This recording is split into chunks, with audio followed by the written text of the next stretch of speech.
दोस्तों, स्वागत है आप सभी का हमारे यूट्यूब चैनल सचिन ट्रेड्स के ऊपर। तो आज इस वीडियो के अंदर हम बात करने वाले हैं कमोडिटी के ऊपर। कमोडिटी एनालिसिस करने वाले हैं कि कल क्रूड ऑयल, गोल्ड और सिल्वर के अंदर क्या मूव रहने वाला है एंड अभी हम किस लेवल पे ट्रेड कर रहे हैं और हमारी अपकमिंग पोजीशन क्या हो सकती हैं। तो सबसे पहले हम गोल्ड के ऊपर बात करेंगे। गोल्ड के अंदर देख लेते हैं कि हमारी जो हम बेसिकली 4 आवर टाइम फ्रेम्स के अंदर ट्रेंड लाइन के ऊपर ही ट्रेड करते हैं। तो हम देख लेते हैं कि हमारी क्या क्या ट्रेंड लाइन अभी किस सिनेरियो के अंदर क्या पोजीशन दिखा रही हैं एंड हम उसके अंदर कैसे ट्रेड कर सकते हैं। तो सबसे पहले हम देखते हैं कि जो गोल्ड है वो एक अच्छे खासे लेवल के ऊपर से यहाँ से गिरा था 56,000 के लेवल से एंड कंटिन्यूशन के अंदर नीचे की साइड में आया। तो हमने ऊपर की साइड से जो ट्रेंड लाइन ड्रॉ की थी, जो कि आप देख पा रहे हो यहाँ से, जो कि अभी ऊपर की साइड में ब्रेक हो चुकी है एंड उसी के साथ जो नीचे की साइड से हमने जो ट्रेंड लाइन ये स्पॉट के अंदर जो दिखती हुई जा रही थी ऊपर की साइड में, यहाँ पे ट्रेंड लाइन ये ब्रेक हुई। उससे पहले हमें जो अप साइड के अंदर पोजीशन मिली थी वो इस ट्रेंड लाइन के बेसिस पे ही हमने पोजीशन उठाई थी, क्योंकि यहाँ पे बेसिकली आप देख पा रहे हो कि ये इस लेवल के ऊपर 46,000 जहाँ पे अभी ये चल रही है 40 मतलब नियर टू नियर 5,000 के ऊपर ये इसने ब्रेकआउट दिया था। जो 5,000 था एक हमारे लिए वैसे भी इम्पोर्टेंट लेवल बन जाता है, क्योंकि राउंड लेवल है। उसके बाद हमने पोजीशन उठाई थी एंड उसके बाद इसने नियर टू नियर 180 पॉइंट्स के नियर इसने अप साइड में मूव किया है एंड अभी ये नीचे की साइड में आना शुरू हुआ है, जिसने कि जो कि हमारी ये नीचे की साइड से स्पॉट लाइन थी, इसी का हमने एसएल रखा था। जब भी ये ब्रेकआउट होगी हम उसी टाइम पे हमारी पोजीशन को एग्जिट करके नीचे की साइड में पोजीशन उठाएंगे।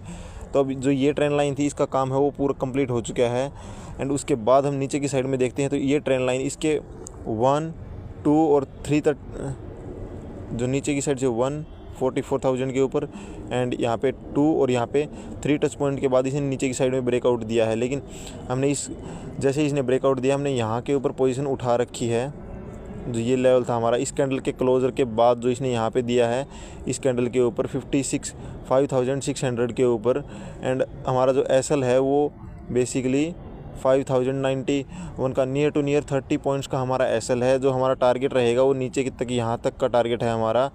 48,070 तक का हमारा टारगेट रहेगा। और उसके बाद हम देखें कि ये किस साइड में कोई प्राइस एक्शन की साइड में मूव करता है या फिर प्राइस एक्शन बना के या सीधा नीचे की साइड में मूव आता है, तो हम इसको कंटिन्यूशन में रखेंगे। अदरवाइज़ ये प्राइस एक्शन बनाने के लिए एम पैटर्न की साइड में अगर ऊपर की साइड में मूव करना शुरू करता है तो हम हमारी पोजीशन को वहीं के ऊपर क्विट करेंगे। और हम, क्योंकि हमारा एक रिस्की ट्रेड है, तो इसके अंदर हम हर 4 आवर कैंडल के ऊपर जो नीचे की साइड के अंदर है वो एसएल को ट्रेल करते हुए चलेंगे। अगर ये कैंडल जो ये बन रही है ये नीचे की साइड में ब्रेकआउट करती है तो हम इसके ऊपर हमारा जो हमारे एंट्री पॉइंट थे उसी पॉइंट के ऊपर हम इसको हमारे एसएल को रखेंगे। अगर हम डेली टाइम फ्रेम के अंदर देखें तो क्या हमारा सिनेरियो दिख रहा है। डेली टाइम फ्रेम के अंदर एक बहुत बड़े फॉल के बाद के अंदर जो हमारी ये ट्रेंड लाइन थी इसके नीचे भी पहले इसने क्लोज़ नहीं किया था। इस कैंडल ने, जो हमारी ये कैंडल है, इसने इस ट्रेंड लाइन के नीचे क्लोज़ यहाँ पे दे नहीं पाई थी ये एंड उसके बाद इसने नेक्स्ट कैंडल ने इसके नीचे क्लोज़ किया एंड उसके बाद जो हमारी नेक्स्ट अपकमिंग कैंडल थी, जो हमारी डेली बेसिस के अंदर जो बहुत लंबे टाइम से 1, 2 एंड 3, 4 टच पॉइंट के साथ जो हमारा 5th टच पॉइंट जो इसने बनाया था, जो हमें लग रहा था कि ये लेवल को ब्रेक करेगा एंड ये नियर टू नियर 42,000 तक आएगा। बट यहाँ के ऊपर जैसे ही इसने यहाँ से टच किया तो इसी लेवल से हमें पता चलता है कि जो हमारी ट्रेंड लाइन है वो कितनी इंपॉर्टेंस रखती है हमारी ट्रेंडिंग के अंदर। अगर उसके नीचे क्लोजर देता है तभी हम उसको ट्रेंड लाइन को एक सक्सेसफुल एंट्री के अंदर मान सकते हैं। अदरवाइज़ देखो यहाँ से पूरा 44,001 के ऊपर से इसने जो है पुल बैक लिया एंड उसके बाद ऊपर की साइड में मूव करना शुरू किया है। तो यहाँ पे देख सकते हो कि अगर ये नीचे की साइड में आना शुरू होता है तो हमने हमारी जो नीचे की पोजीशन है 4 आवर टाइम फ्रेम के अंदर वो हम ऑलरेडी बना चुके हैं एक 30 पॉइंट के एसएल के साथ, और नीचे की साइड में आता है तो हम इसके अंदर एक सेलिंग पोजीशन और हमारी एड ऑन करके बना सकते हैं। उसके बाद अगर हम सिल्वर को देखें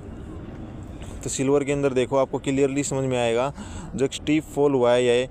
यहाँ। इसके बाद हमने नीचे की साइड से पोजीशन बनानी शुरू की थी, जो कि हमने यहाँ पे डब्ल्यू पैटर्न बनने के बाद इस लेवल के ऊपर जब इसने ब्रेकआउट दिया था, जो ये लेवल था 83 पॉइंट हमारी जो पोजीशन बनाई थी हमने वो 84.20 के ऊपर हमारी पोजीशन बनाई थी और हमारा एसएल था यही ट्रेंड लाइन जो आप देख रहे हो इसका ब्रेकआउट। जब ये नीचे की साइड में ब्रेक करेगा तो हम हमारी पोजीशन को क्विट करेंगे। तो उसके बाद ये 85,000 तक, यहाँ पर 89 पॉइंट तक गया एंड उसके बाद ये वापस नीचे आया और इसको यहाँ पे सपोर्ट लेके इसी ट्रेंड लाइन का ऊपर की साइड में इसने एक प्राइस एक्शन बनाते हुए छोटा सा एन की साइड में मूव किया है एंड इसके अंदर अभी भी कोई नीचे की साइड में ब्रेकआउट नहीं आया है। तो गोल्ड और सिल्वर है वो बेसिकली एक दूसरे के सेम ही ट्रेड करते हैं। तो इसके अंदर क्या है कि अभी हमें नीचे की साइड में कोई पोजीशन नहीं मिली है, लेकिन हमने गोल्ड के अंदर नीचे की पोजीशन बना रखी है। तो जैसे ही ये इस ट्रेंड लाइन को ब्रेकआउट करता है एंड नीचे की साइड में आना शुरू होता है, तो हम इसके अंदर भी एक इसी कैंडल का हाई का एसएल लेके 92 का एसएल लेके और नीचे की साइड में हमारी एक सेलिंग की साइड में पोजीशन बना सकते हैं। एंड उसके बाद हम टाइटली ट्रेल करते हुए चलेंगे, क्योंकि हम बेसिकली अगर ट्रेंड लाइन के ऊपर ही पोजीशन बनाते हैं तो ट्रेंड लाइन के ऊपर हमारी पोजीशन है वो क्रिएट हो जाएगी, लेकिन ऊपर की साइड से हमारी कोई भी सपोर्टिंग ट्रेंड लाइन नहीं है जिसका हम ये एक एसएल की टाइप से उसको कंसिडर करके चल सकें। एंड उसके बाद अगर क्रूड ऑयल को देखते हैं तो क्रूड ऑयल के अंदर देखते हैं अभी क्या सिनेरियो चल रहा है। क्रूड ऑयल के अंदर देखो, कल हमने जो कि एनालिसिस किया था कि हमारी जो ये वाली ट्रेंड लाइन है जो हमने बहुत नीचे से यहाँ से जो हमने लगा रखी है, इसका 2 टच पॉइंट ये था, 3 टच पॉइंट ये था एंड उसके बाद इसने कॉन्टीन्यूसली कंसोलिडेट किया है यहाँ पे एंड एक प्राइस एक्शन बना के ऊपर की साइड में मूव किया है। जो हमारा प्राइस जो हमने कल टारगेट दिया था 63.70 का, वो इसके अंदर आज अचीव हो चुका है हमें। एंड उसके बाद हमें लग रहा था ये कंटिन्यूशन के अंदर ऊपर जाएगा इस इसी ट्रेंड लाइन तक, लेकिन ये यहीं के ऊपर इसी रेजिस्टेंस को अपना एक हैवी रेजिस्टेंस मानते हुए यहाँ से इसने नीचे की साइड में आना शुरू किया है। एंड कंटिन्यूशन के अंदर आप देख सकते हो यहाँ इस कैंडल के अंदर ही इसने एक इनसाइड कैंडल बनाई एंड उसके बाद कंटिन्यूसली नीचे की साइड में आ रहा है। और अब में भी हो सकता है यहाँ पे प्राइस एक्शन बनाए एंड उसके बाद ही हम नीचे की साइड में ट्रेंड लाइन के अंदर एंट्री लेंगे। जो हमारी ये वाली ट्रेंड लाइन है ये अभी तक ब्रेकआउट नहीं हुई है, इसके ऊपर हमें कोई एंट्री मिली नहीं है। तो जैसे ही ये ट्रेंड लाइन ब्रेकआउट होती है एंड ये लेवल 61.30 नियर टू नियर हम 61.20 के नियर हमारी ट्रेड प्लान करेंगे। उसके नीचे अगर मार्केट आनी शुरू होती है तो हम इसके अंदर एक ट्रेड हमारा 61 के टारगेट तक का हमारा प्लान कर सकते हैं, क्योंकि अभी जो मार्केट है वो दोनों साइड से एक फेज़ के अंदर फंस चुकी है। ऊपर की साइड से भी आप देख सकते हो हमारी जो ट्रेंड लाइन आ रही है वो 2 टच पॉइंट के साथ है। अगर ये वहाँ पे जाके 3rd टच पॉइंट को बनाती है और कुछ थोड़ी देर कंसोलिडेट करके ऊपर की साइड में ब्रेकआउट देती है तो हम ऊपर की साइड के अंदर ही इसके अंदर ट्रेड प्लान करेंगे। एंड अगर ये नीचे की साइड में आती है कोई प्राइस एक्शन बना के, जो बेसिकली यहाँ से अगर देखेंगे तो एम पैटर्न यहाँ से यूँ करके बनेगा, तो अगर यहाँ से आती है तो हम इसके अंदर वेट करेंगे। यहाँ पे भी हमारा पोजीशन एक स्मॉल क्वांटिटी के साथ हम 62.60 के ऊपर हमारी पोजीशन को बना सकते हैं। एंड उसके बाद अगर ब्रेकआउट मिलता है ट्रेंड लाइन का तो हम फर्स्ट टारगेट हमारा 60 का रहेगा हमारा, एंड स्टॉप लॉस हमारा जो रहेगा वो प्राइस एक्शन के ऊपर की जो कैंडल रहेगी उसी का हम एसएल लेके वहाँ से हमारी करेंगे।